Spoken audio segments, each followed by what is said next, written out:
NEET പരീക്ഷാഫലം പ്രസിദ്ധീകരിക്കുന്നത് തടഞ്ഞ മദ്രാസ് ഹൈക്കോടതി. ചെന്നൈ ആവടിയിലെ പരീക്ഷാ കേന്ദ്രത്തിലെ വിദ്യാർത്ഥികൾ നൽകിയ ഹർജിയിലാണ് കോടതിയുടെ നിർദ്ദേശം.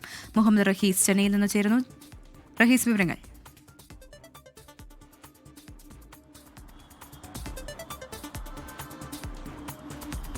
പ്രവിത, കഴിഞ്ഞ മെയ് 4 നടന്ന നീറ്റ് പരീക്ഷയുമായി ബന്ധപ്പെട്ട് ആവടിയിൽ പരീക്ഷ എഴുതിയ വിദ്യാർത്ഥികൾ വ്യാപകമായിട്ടുള്ള പരാതി ഉന്നയിച്ചിരുന്നു. പ്രധാനമായിട്ടും അവരുടെ പരീക്ഷ കൃത്യമായല്ല നടന്നത്.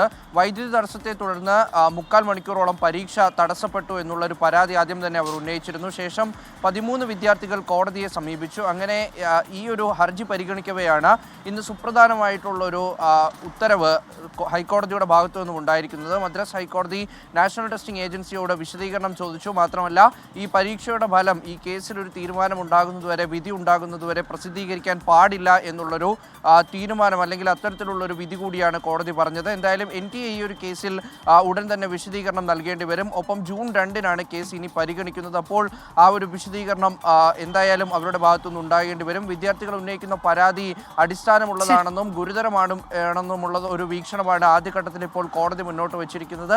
എന്തായാലും NTA ഇതിലെ മറുപടി എന്തായിരിക്കും? ഈ വിദ്യാർത്ഥികളുടെ പരീക്ഷ പരീക്ഷാഫലം പ്രസിദ്ധീകരിക്കുന്നത് തടഞ്ഞിരിക്കുകയാണ് മദ്രാസ് ഹൈക്കോടതി. ചെന്നൈ ആവടിയിലെ പരീക്ഷാ കേന്ദ്രത്തിലെ വിദ്യാർത്ഥികൾ നൽകിയ ഹർജിയിലാണ് കോടതിയുടെ നടപടി.